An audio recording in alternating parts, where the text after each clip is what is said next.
Estamos disfrutando de la vida en un planeta que ya ha dejado atrás su juventud y hasta su madurez. El futuro depende básicamente de dos cosas: de la atmósfera, de lo que pase con la atmósfera, y de lo que pase con un sol que cada vez brilla y calienta más. No hay nada más importante. Y sin embargo, apenas hemos empezado a estudiar estos procesos.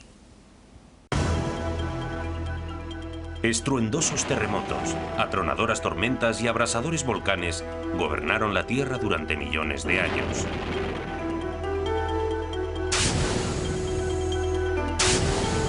Hoy vivimos en un planeta dinámicamente estable, similar a una casa donde sofisticados sistemas de control del ambiente regularan la temperatura, la composición del aire y del agua.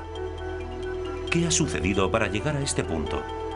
¿Cómo se mantiene constante ese 21% de oxígeno en el aire que respiramos? La atmósfera, compuesta por una proporción inestable de gases tremendamente reactivos entre ellos, está lejos del equilibrio.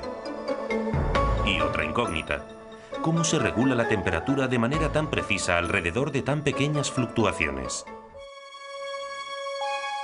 Entre esos dos estados del planeta, entre el caos y el equilibrio dinámico que conocemos, ocurrió una anomalía: la vida. Y así lo describía James Lovelock en los años 70, cuando trataba de delimitar el escurridizo concepto de vida.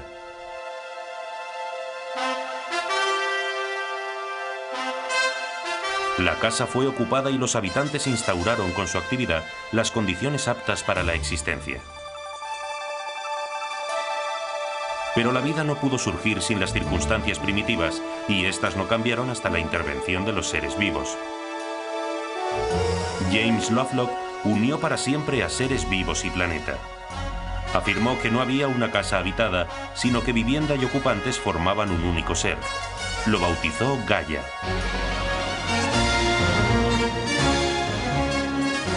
El objetivo de Gaia es sobrevivir bajo la fuente de energía del Sol. Y en ese empeño participan los seres vivos, la atmósfera, los océanos y la superficie terrestre.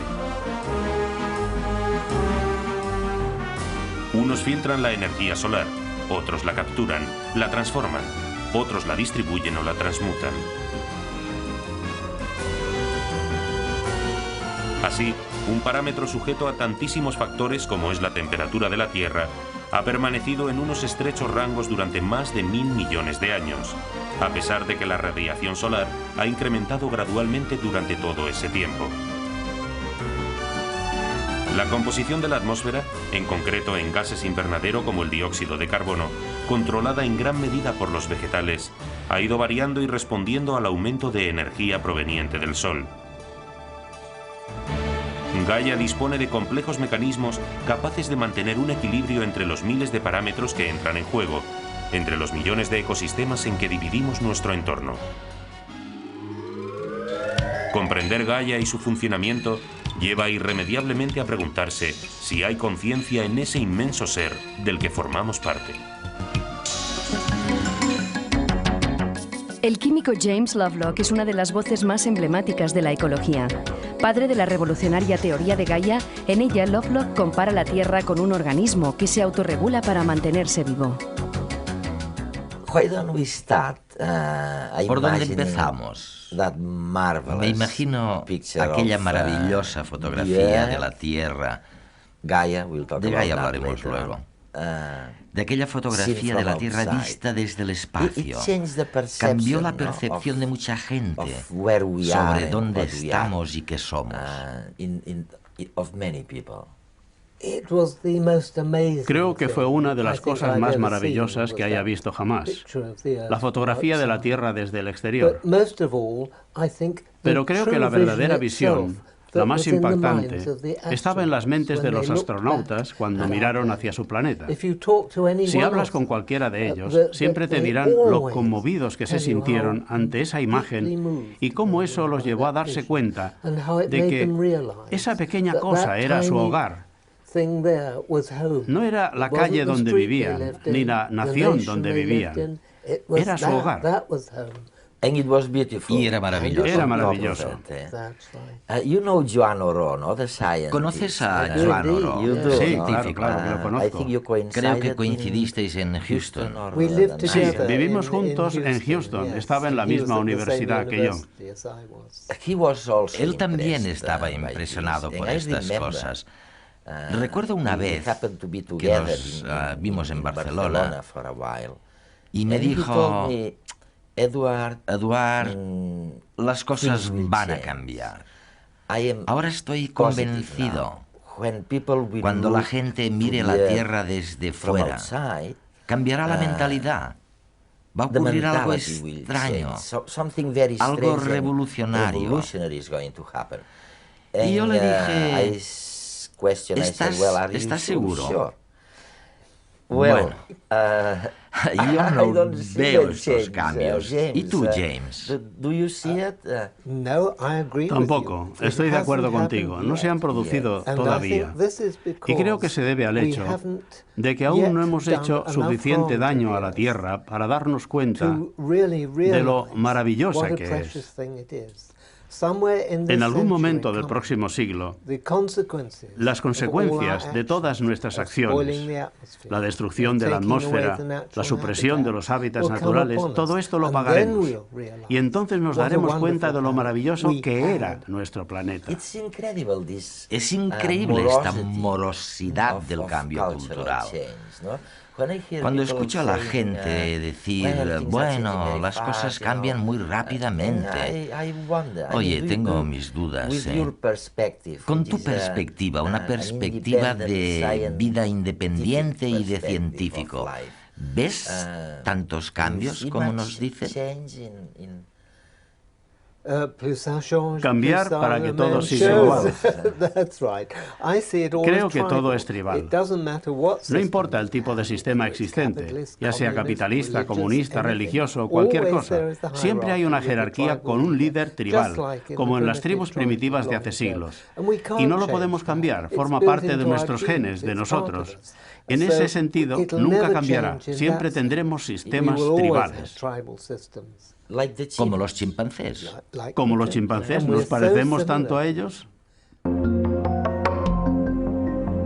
La mayoría de nosotros pensamos en la biosfera, el conjunto de todos los seres vivos que habitan nuestro planeta, como algo frágil y pasivo frente a los cambios ambientales.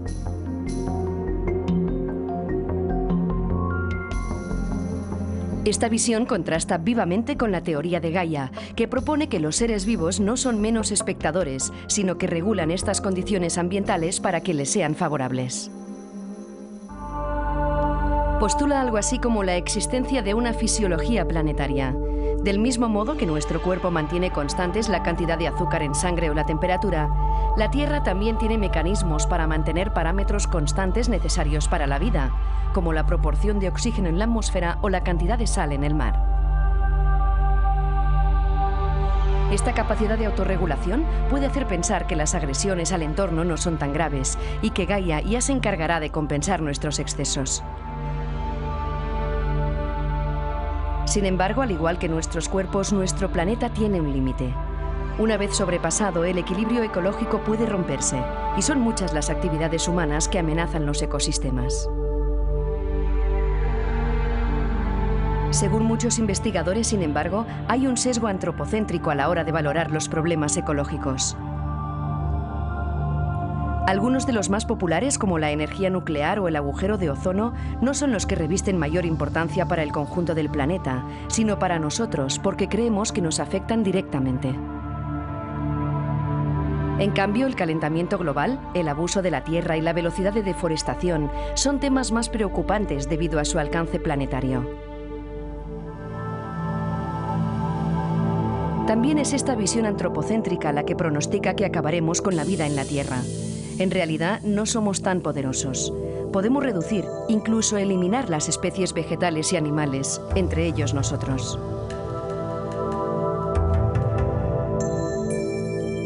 Pero hasta con semejante extinción masiva, muchos microorganismos permanecerían, el planeta retornaría a su estado primitivo y la evolución seguiría su curso. ¿Cuál? Imposible de predecir. Desde que estamos aquí nos hemos ido expandiendo, primero mediante la caza y la recolección, después mediante la agricultura y la industria. A medida que crecíamos hemos ido cambiando nuestro entorno, pero ahora sabemos que de seguir así, sin tener en cuenta nuestros abusos, podemos llegar a un punto sin retorno.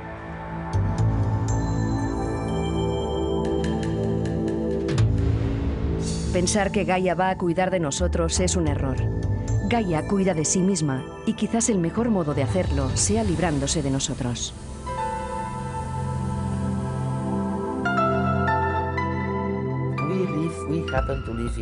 Se dice que tenemos la suerte de vivir en un universo amable, con unas condiciones muy favorables para la vida. Pero tú, con tu visión de Gaia y del planeta vivo en el que estamos, dices, bueno, no es exactamente eso, corrígeme si me equivoco. Estamos en el lugar adecuado precisamente porque existe la vida. Es la vida la que nos ofrece esta visión maravillosa y amable del planeta, de un planeta proclive a la vida. ¿Es así? Sí, Eduard, así es. Los científicos clásicos dijeron, qué suerte que la Tierra se encuentre justo a la distancia adecuada respecto del Sol, lo que hace que la temperatura sea la adecuada para todo ser vivo de la Tierra. Pero esto no tiene sentido alguno. Quizá hubo un tiempo, cuando apareció la vida en la Tierra, en que ésta se encontró más o menos en el lugar adecuado. Sin embargo, una vez aparece la vida en el planeta, este ya no evoluciona como suelen hacerlo los planetas, perdiendo su agua de forma constante, convirtiéndose cada vez en más desértico, como ha ocurrido en Marte o Venus, sino que, en cierto modo, la vida se hace cargo de todo y controla la evolución. Por lo tanto, los dos sistemas evolutivos, el inorgánico y el vivo, se mueven al mismo tiempo. Y esto hizo que el planeta sea siempre un lugar agradable para todo tipo de vida que pueda existir en este momento. Y pudiera existir otro tipo de vida en el futuro. Exactamente, así fue en el pasado. Cuando el mundo estaba habitado solo por bacterias, durante casi 1000 millones de años, existió con una atmósfera dominada por un solo gas, por el gas metano, el gas natural que ahora conocemos. Y había muy poco, por no decir nada, de oxígeno en la atmósfera. Sería un mundo que nos hubiera parecido muy desagradable y probablemente muy maloliente también, pero las cosas cambiaron, la vida evolucionó y nos proporcionó una atmósfera con oxígeno, como la que tenemos. Lo cierto es que sin oxígeno no habría ozono. Y sin ozono habría mucha radioactividad procedente del espacio. ¿Cierto, no? Creo que se ha exagerado. No creo que sea tan importante como se suele decir.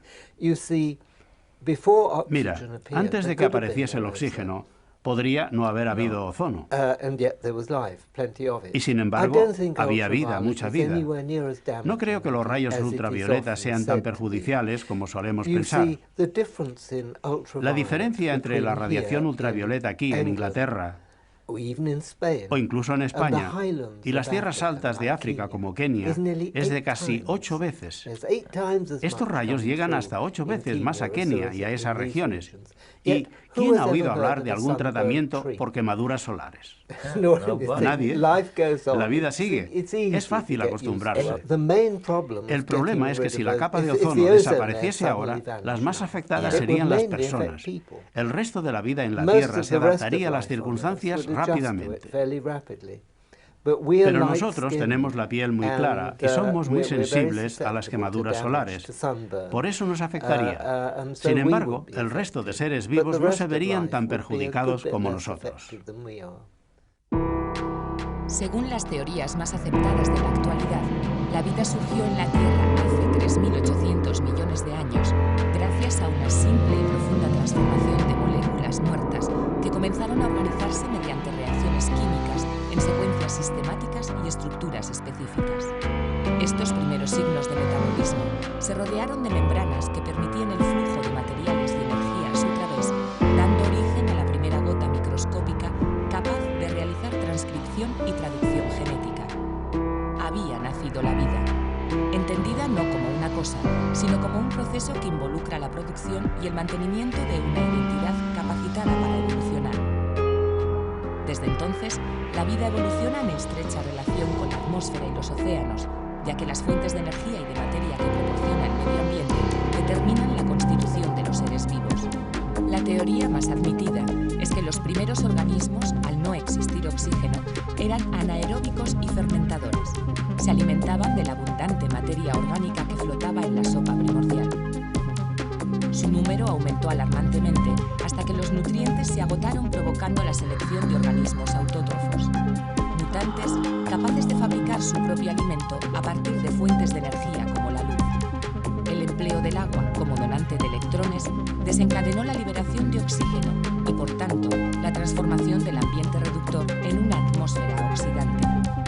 Transcurrieron 2.000 millones de años hasta que apareció el primer organismo eucariota, a partir del cual evolucionaron los organismos pluricelulares. Al parecer, esta célula surgió por la simbiosis de dos o más procariontes que se integraron en el interior de una célula de la línea nuclear buscando alimento y un entorno más seguro. Esta endosimbiosis proporcionó un metabolismo oxidativo a la célula ancestral con el que pudo respirar oxígeno. En otros casos, la endosimbiosis se produjo con procariotas autótrofos que facultaron a la célula ancestral para fabricar su propio alimento mediante la luz. Los organismos procariotas terminaron por transformarse en orgánulos como las mitocondrias de nuestras células o los cloroplastos de las células vegetales que continúan hoy oxigenando la atmósfera. Una atmósfera que no podría mantenerse estable sin la constante intervención de los procesos biológicos que la crearon y que demuestra la gran capacidad de la vida para alterar las condiciones ambientales incluso a una escala planetaria.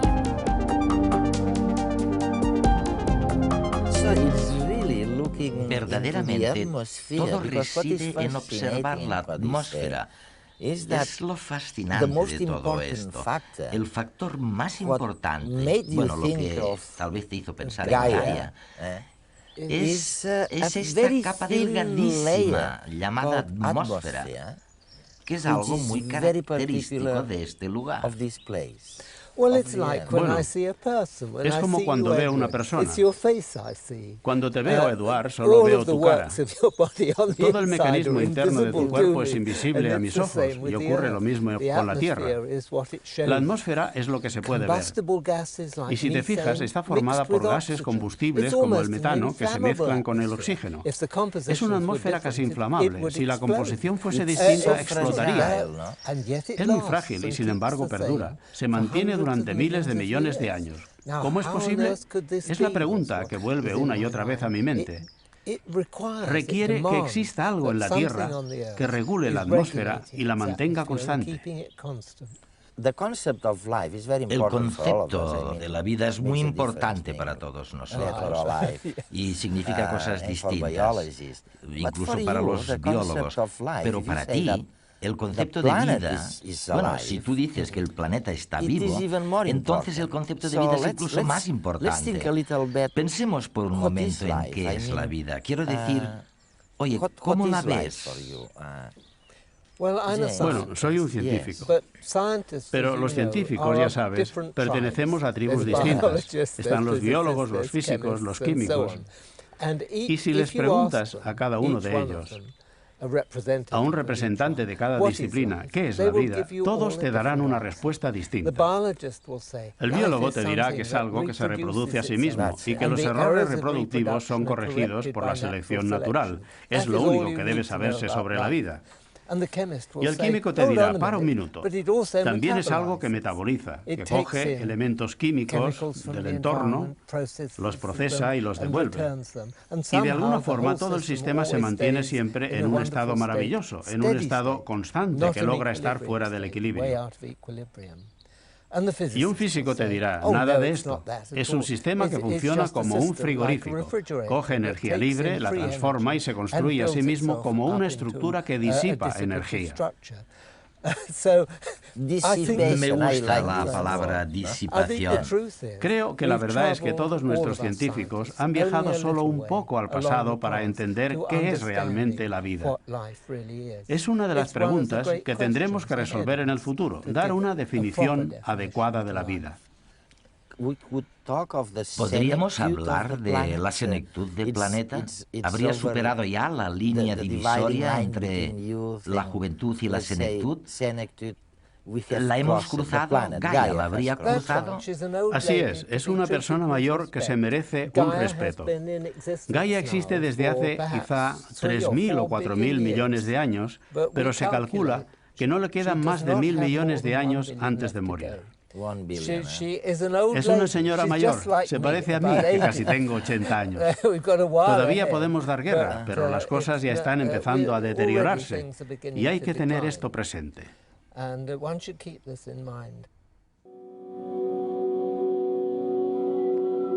La vida está condenada a desaparecer.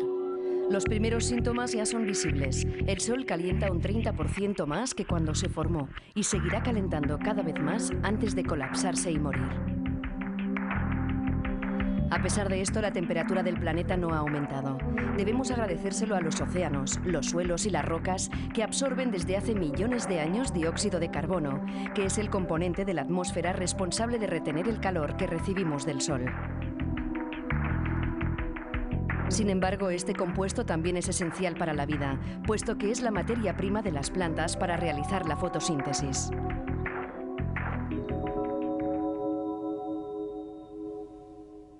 Dentro de 500 millones de años, su concentración en el aire será tan baja que las plantas comenzarán a desaparecer, sobreviviendo solo las que necesitan menos para vivir. Los bosques tropicales y de coníferas dejarán paso a grandes extensiones de estepas, arbustos y cactus. Pero a la larga, incluso estos tipos de plantas se extinguirán. El dióxido de carbono será mínimo.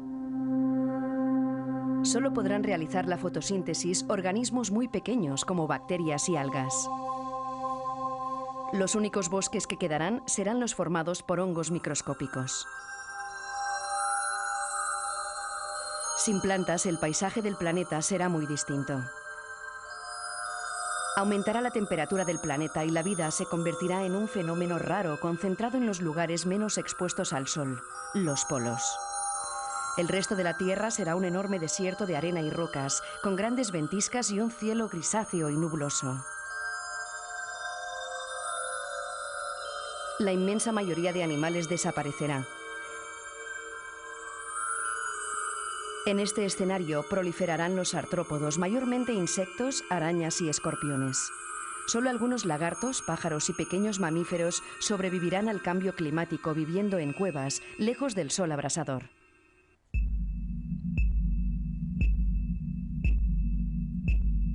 Pero la temperatura seguirá ascendiendo. Con 60 grados de temperatura en la superficie terráquea, el mar será de color marrón y en él solo habrán pequeños gusanos, algas y bacterias. A medida que aumente el calor, solo quedarán bacterias junto a aguas termales que utilizarán fuentes de energía químicas.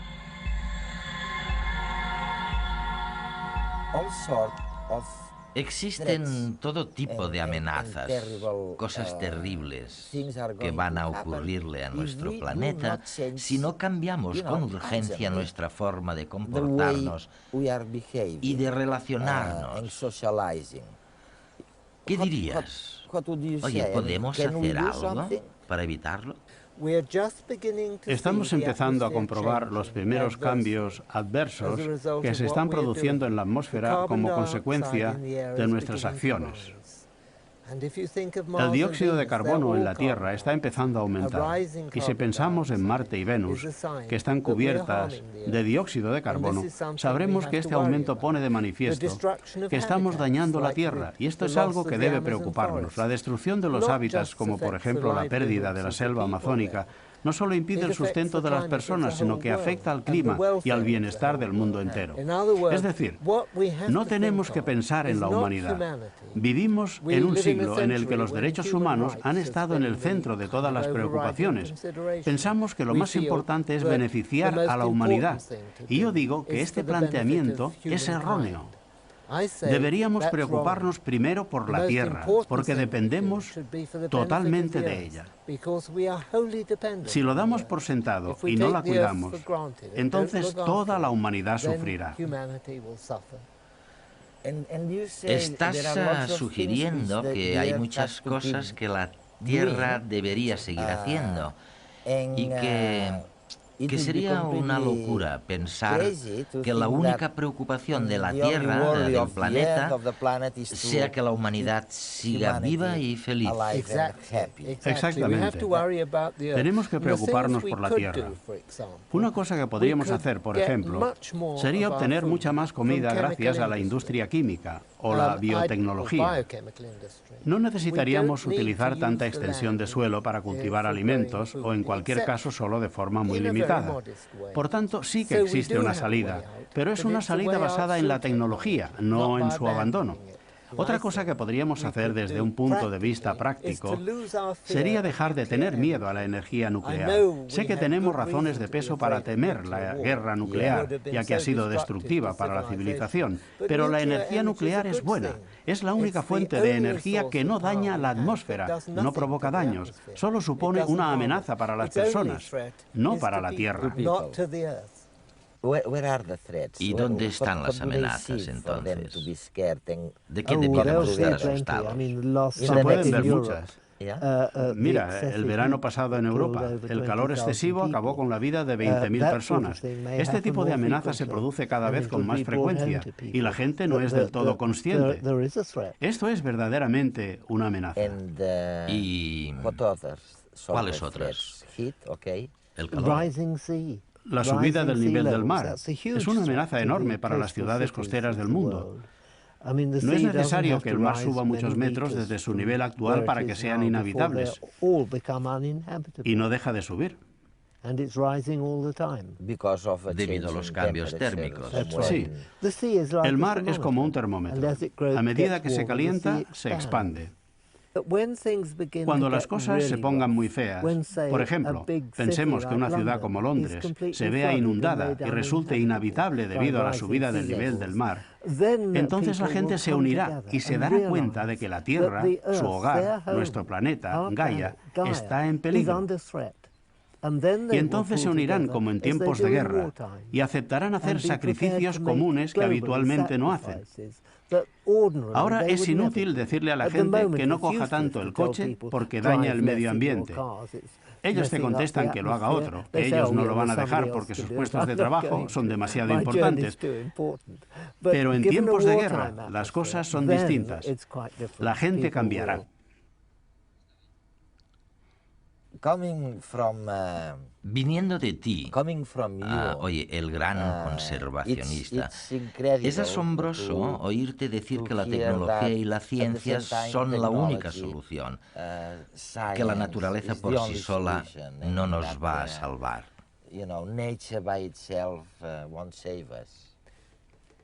Sí, es cierto.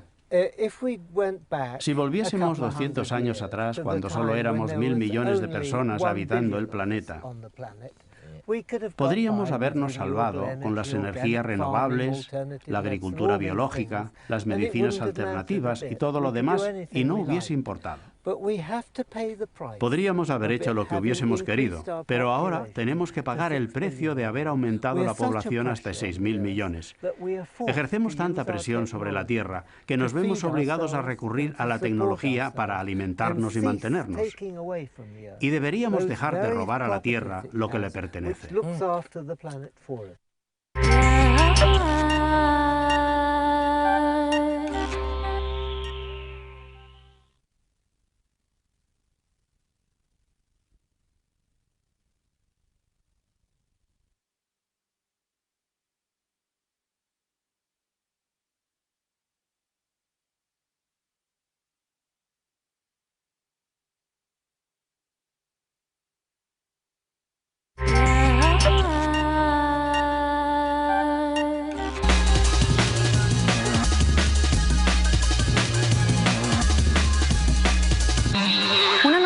técnica permite mejorar el seguimiento y la calidad de vida de los pacientes con problemas cardiovasculares.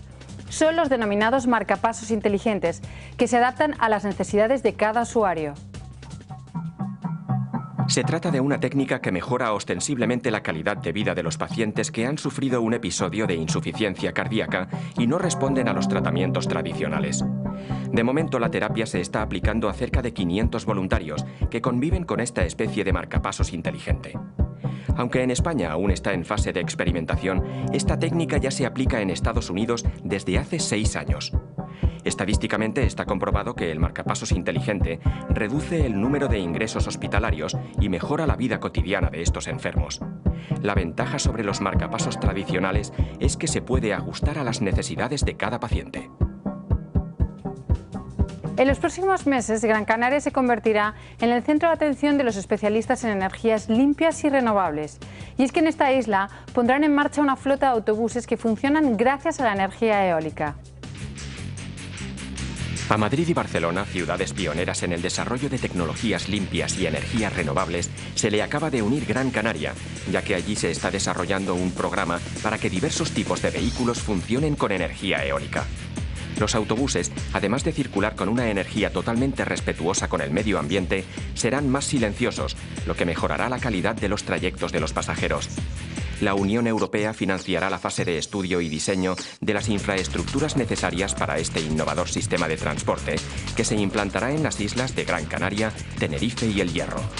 Inicialmente se creará un generador que es capaz de convertir el viento en energía motriz. Reírse es sano, lo sabe todo el mundo, pero hace pocos días se ha presentado un estudio que certifica que el cerebro recompensa a las personas con buen humor, proporcionándoles una sensación de bienestar tanto físico como psíquico. La investigación la ha llevado a cabo un equipo de la Universidad Californiana de Stanford. El objetivo es entender el mecanismo cerebral que genera el humor, ya que es fundamental para entender diversas facetas del comportamiento humano. Tras monitorizar la actividad cerebral de 16 voluntarios, se ha llegado a la conclusión de que con el humor se activan unas áreas cerebrales que hacen a las personas sentirse bien y que son las mismas zonas que se activan cuando se toman sustancias excitantes como las anfetaminas. Este descubrimiento puede ayudar a los terapeutas a luchar contra la depresión. Además, queda claro que el humor es una pieza clave para que los individuos tengan relaciones sociales satisfactorias. Por primera vez en la historia, una nave se posará sobre un cometa. Será en el año 2011. La misión corre a cargo de la Agencia Espacial Europea, que ha lanzado la nave Rosetta, que ya surca el sistema solar en busca de su objetivo. El cometa en cuestión se llama Churyumov-Gerasimenko y da vueltas alrededor del Sol. La misión tenía que haberse iniciado el año pasado, pero se retrasó por problemas en el cohete Ariane 5. Cuando la nave alcance el cometa, después de recorrer más de 5.000 millones de kilómetros a través del sistema solar, dejará caer un pequeño módulo que debe posarse sobre la superficie y que tiene el objetivo de analizar el suelo terrestre, así como su composición atmosférica. La sonda lleva los mayores paneles solares jamás instalados en un satélite europeo y cuando se encuentre con el cometa estará tan solo a 675 millones de kilómetros del Sol. En su viaje, la sonda también activará sus sensores a su paso por la Tierra, Marte y un cinturón de asteroides.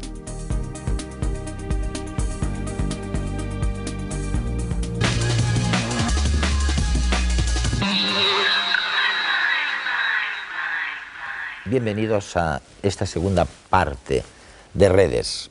Hoy realmente es un programa que dedicamos a su morada, a su bellísima y a su frágil, a nuestra morada.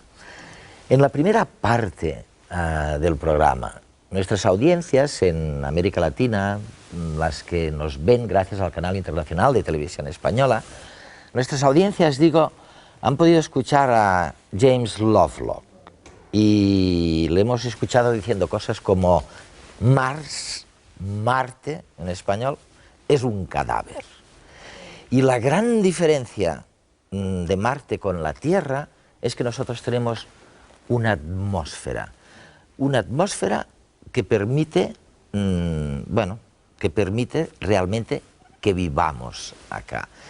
Y lo que me hace gracia, Eva, es que Lovelock repite constantemente que no es una cuestión de suerte, no es que hayamos justitos salido o nacido en el planeta, en el lugar este pequeñísimo del universo, el único que era posible, sino que dice, no, no, estamos aquí viviendo justamente porque hay vida, ¿no? Oye, esto es Gaia, ¿no? Es su gran creación, ¿no? Sí. Vuestra creación. ¿Cómo se la resumirías, la idea? Yo siempre digo en las conferencias a los jóvenes que un libro que a mí, el primero que me influyó mucho más para salir del campo de la botánica en el que yo me movía y acceder, pues lo mismo que este planeta, ¿no?, a otras perspectivas. Luego te preguntaré por las plantas, ¿eh? Es Redinger. ¿Qué es la vida? Una pregunta que todavía ni los físicos ni los químicos sabemos que se rige por las leyes generales, pero que no sabemos cómo definir desde un punto de vista estrictamente científico. Seguimos donde nos dejó Schrödinger, ¿no? Sí. Que es la vida. Oye, vamos a ver, vamos a empezar por lo que palpamos, ¿no? ¿Cuáles son los estrés, los roces, los agobios a los que está sometido esta morada tan hermosa de que hablaba Lovelock, que vieron los astronautas? Sí. Pues son muchas, porque además son consecuencia además de la vida, pero son radiaciones ultravioleta que vienen del espacio. Sí, pero él dice, bueno, eso no... Sí, pero los sistemas fotosintéticos de los productores primarios, que son los vegetales que fotosintetizan, pues son muy alterados por las radiaciones ultravioletas. Y luego está la desecación del medio. En el momento en que salimos desde los océanos o del agua dulce sobre la superficie terrestre, es un medio muy desecante y eso es tremendamente estresante porque las células no pueden vivir si no tienen un potencial hídrico suficiente. Y luego está la oxidación de la atmósfera del 21%. Pero sigue el 21% desde tiempo inmemorial, ¿no? Desde que aparecieron los vegetales eucariotas, sí, es decir, los fotosintetizadores, pero con célula eucariota, los que sacaban la energía del sol. Y esa es la gran clave, el gran problema del entendimiento de cómo se regula este planeta y cómo la vida interviene en esa regulación. ¿Y por qué no cambia? ¿Por qué En eso tienen grandes experimentos científicos en Estados Unidos y en Alemania, pero sobre todo en Estados Unidos. Javier, vamos, ya ves de lo que vamos a hablar, pero me antes... parece apasionante, además. Pues espérate lo que vendrá, porque ahora os van a hablar de un experimento que tiene que ver con la Tierra, ¿no? Esta Tierra que es un imán, en realidad, y que a veces la gente lo olvida. Oye, da la vuelta y entonces pasan cosas extraordinarias.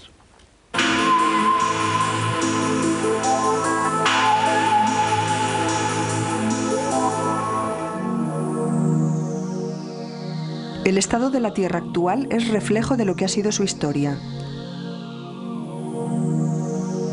La Tierra tiene un campo magnético que se genera en el núcleo que actúa como un imán. Lo curioso es que los polos de este imán se han invertido, han cambiado su sentido a lo largo de la historia del planeta. ¿Cómo se sabe? Las rocas, cuando se forman, son capaces de registrar la orientación del campo magnético. Los geólogos, estudiando la magnetización fósil de las rocas, establecen largas secuencias temporales de las inversiones magnéticas, que son como códigos de barras que permiten la correlación entre los registros y la datación. Los palmanetas somos geólogos que estudiamos las propiedades magnéticas de las rocas. Nuestra labor se inicia en el campo, tomando muestras orientadas, bien con un taladro de gasolina como este, u otros eléctricos, y mediante esta broca adiamantada lo que conseguimos es perforar las rocas y obtener unos testigos como este. Estos testigos se pueden orientar respecto al norte magnético con este orientador que nos da la posición la orientación de la perforación respecto al norte magnético mediante la brújula y la inclinación del cilindro mediante este inclinómetro. Luego en el laboratorio todas estas muestras lo que hacemos es cortarlas en tamaños de 10 centímetros cúbicos y la orientación que habíamos tomado en el campo la trasladamos a cada una de las muestras con estas flechas. Con magnetómetros como este, los geólogos estudian el magnetismo fósil de las rocas y pueden establecer así largas secuencias temporales que representan como códigos de barras. Estos códigos de barras indican la secuencia del magnetismo fósil de las rocas y buscando rocas que se formaron en el mismo momento, podemos reconstruir la historia geológica y evolutiva del planeta. El paleomagnetismo nos aporta información sobre la edad de las rocas y también de los fósiles que encontramos en ellas. Es el caso del fósil Hiparion, un caballo antiguo que tiene su antecesor en el continente norteamericano. Estudiando el magnetismo fósil de las rocas, se ha podido seguir el camino recorrido por Hiparion, un pequeño caballo que partió de Norteamérica hasta llegar a la península ibérica hace unos 11 millones de años. Así, el magnetismo de la Tierra permite recomponer historias paralelas, como las que nos cuentan las rocas sobre un grupo de animales. Ya lo ven, gracias a este trastorno magnético, podemos llegar a saber dónde estaban los caballos hace no sé cuántos millones de años. Javier, tú sabes mucho de órbitas y de planetas. No, pero intento saberlo, sí. Cuando oyes a Lovelock y a Eva hablar de que Marte es un cadáver, ellos lo llaman un cadáver, ¿no? Y que nosotros somos muy distintos gracias a la vida, ahí a ti te suena normal eso, ¿no? Yo creo que sí, es decir, quizás pudo haber hace bastantes años una cierta reacción en ese sentido, es decir, por ejemplo tenemos los astrónomos, yo creo que fue uno de los primeros además, al investigar los datos sobre las atmósferas planetarias, sí. Expertos como Carl Sagan planteaban precisamente eso, ¿no? Es decir, ese inequilibrio químico que existe en la atmósfera terrestre frente al horno demasiado recalentado que es Venus o al planeta excesivamente frío y sin atmósfera que es Marte, ¿no? La Tierra quedaba bien. Yo creo que ahí se exageró un poco por parte de los astrónomos cuando se hablaba de la ecosfera, es decir, de ese lugar en torno a una estrella donde puede haber vida, se exageró queriendo hacer una especie de ley de lo que era realmente pues casi una conclusión, es decir, no era una cosa base.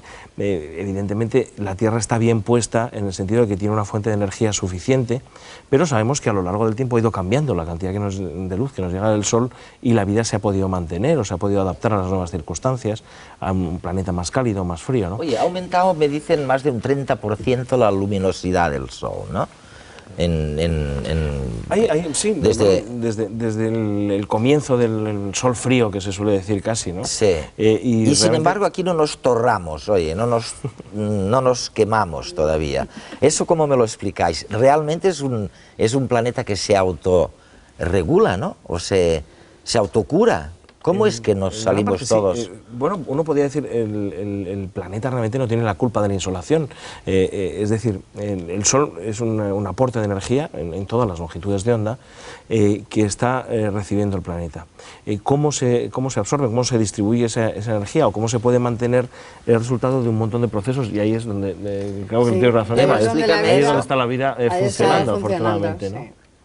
Ahí está funcionando y está interaccionando, pero sin ningún propósito. Eso es otra de las cosas que la gente tiene la idea de que la vida tiene un propósito y no hay ningún propósito. Es que es una consecuencia de los estados termodinámicos alejados del equilibrio, ¿no?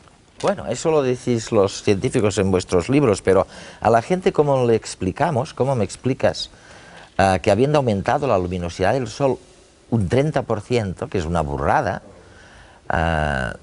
la vida siga siendo posible en este planeta?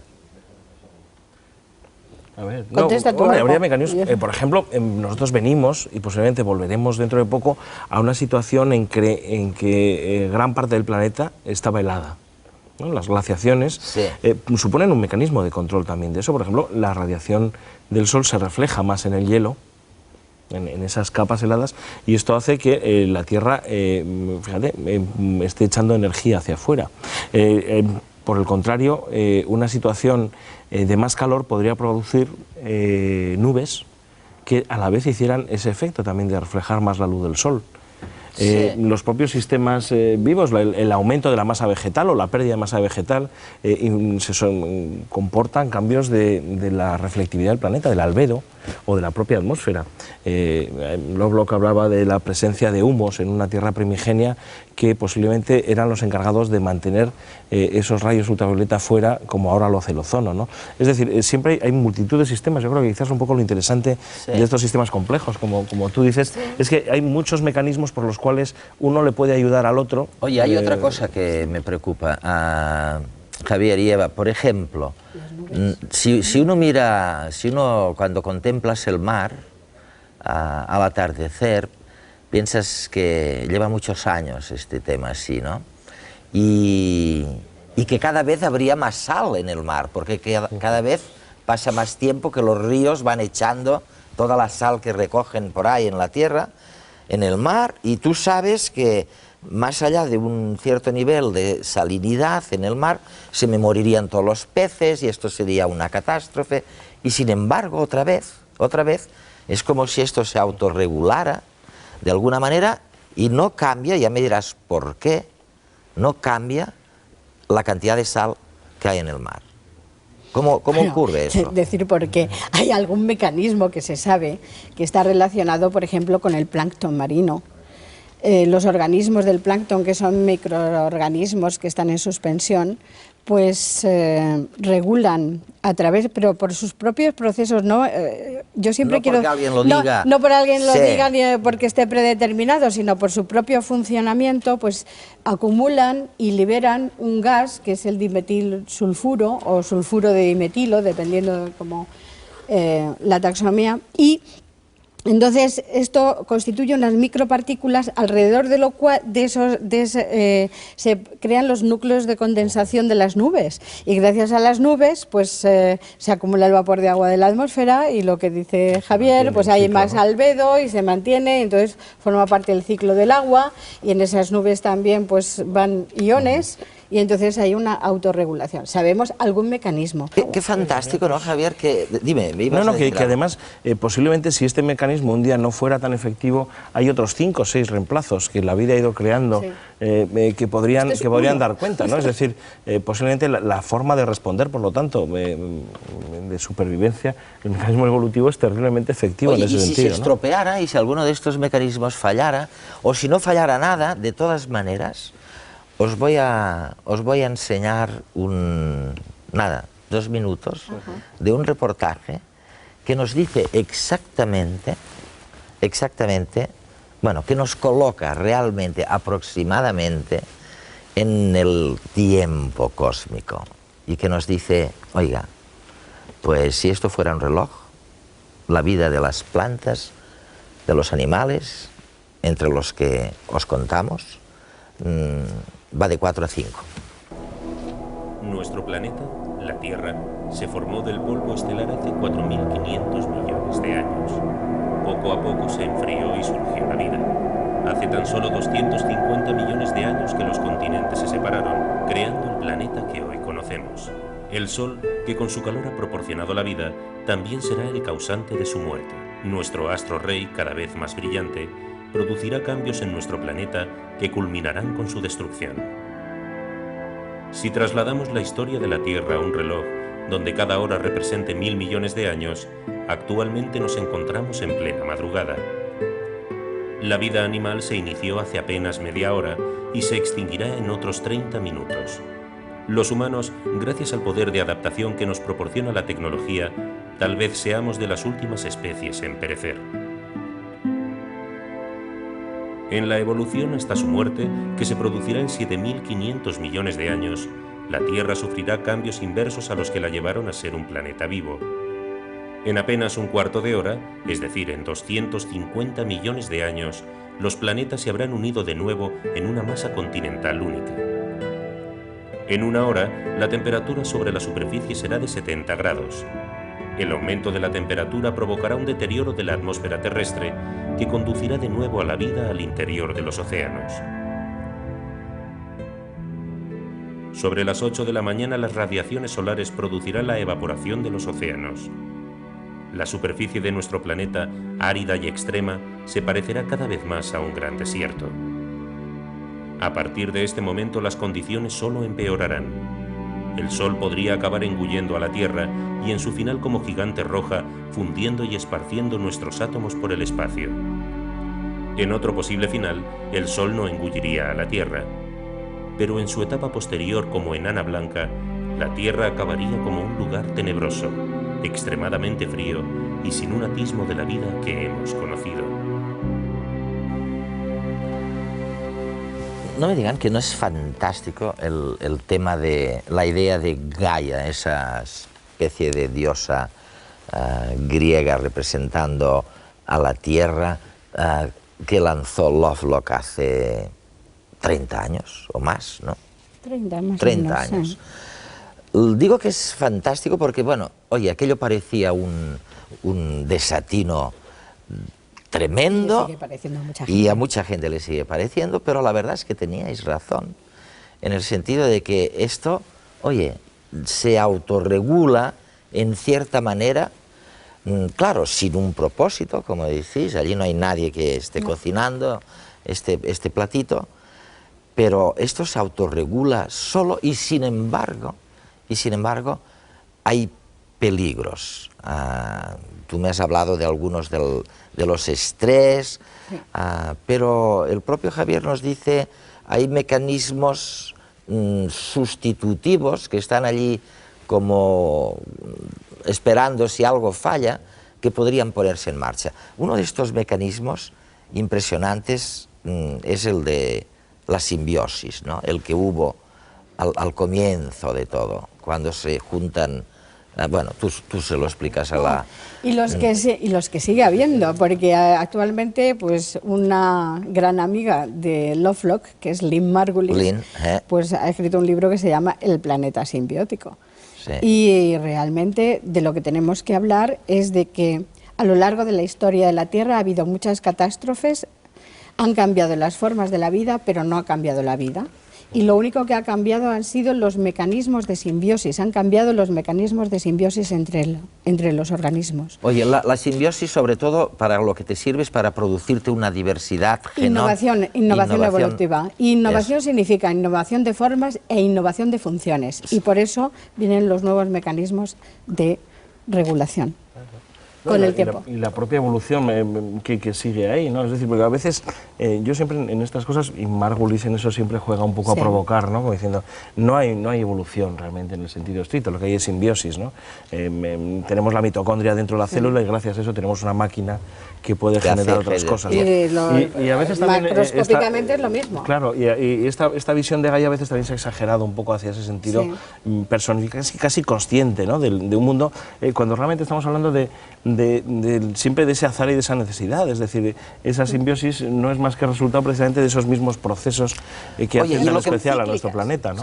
Y lo que me estáis diciendo es positivo, es negativo. Quiero decirte, tengo que estar más tranquilo cuando termine este programa, de cara a la contaminación, de cara a la radiación, de cara a...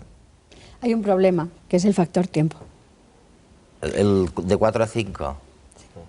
Pero el factor tiempo, porque la introducción de los estreses debido a las actividades humanas y la introducción de otros factores de estrés que no estaban hasta hace muy poco, la velocidad y la intensidad con las que se están haciendo hace que ni los mecanismos de mutación para cambiar la innovación, los nuevos organismos, ni los mecanismos de innovación evolutiva debido a la suma de genomas, la simbiosis o simbiogénesis, que es más propio decir simbiogénesis, no hay tiempo biológico para que... O sea, la vida lo podría hacer, pero el problema está en que la capacidad tecnológica del hombre actualmente hace que la intensidad y la rapidez en la acción negativa. Y no tenemos 3.000 millones de años por delante como tuvimos. Por eso es tan importante saber si el 21, cómo se ha autorregulado el 21%, porque si conseguimos encontrar algunos de los mecanismos clave de ese no cambio, han cambiado todas las formas de vida sobre la Tierra, todos los sistemas forestales, todos los sistemas de vida en los océanos. Pero el 21% no ha cambiado. Si sabemos eso, podríamos tener algún mecanismo para tratar de mantener esa atmósfera, y si no, nosotros desapareceremos. Bueno, no es que quiera dejarles con este pensamiento de que vamos a desaparecer si no encontramos el mecanismo por el cual hemos podido o se ha podido mantener este 21% estable en la atmósfera, porque ahora ha llegado el momento de la cuestión. Y la cuestión, como saben, esta vez es sencilla, tal vez más sencilla que la cuestión del trimestre pasado. Lo que les estamos sugiriendo a nuestra audiencia, a los que quieran participar en el concurso y ganar el ordenador, es que elaboren ellos mismos una ley, como hizo Newton con la gravedad, que miren a su alrededor y se pregunten, bueno, si hay algunas repeticiones, algunos comportamientos de cosas o de personas, pregunten a la naturaleza, tal vez más que a las personas, que les permitan a ustedes decir, oiga, si hacen esto, va a ocurrir eso, que les permita establecer una ley. Y como siempre, bueno, ¿se os ocurre alguna de ley? Es difícil, ¿no? Sí. ¿Alguna ley así nueva? No digo que puedas sustituir... De Murphy y estas cosas, ¿no? Pues eso, ¿no? Pero sencillas, de andar por casa. Y con esto les dejamos hasta la próxima semana. Gracias por haber estado una vez más con nosotros y con nuestros invitados.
Thank you.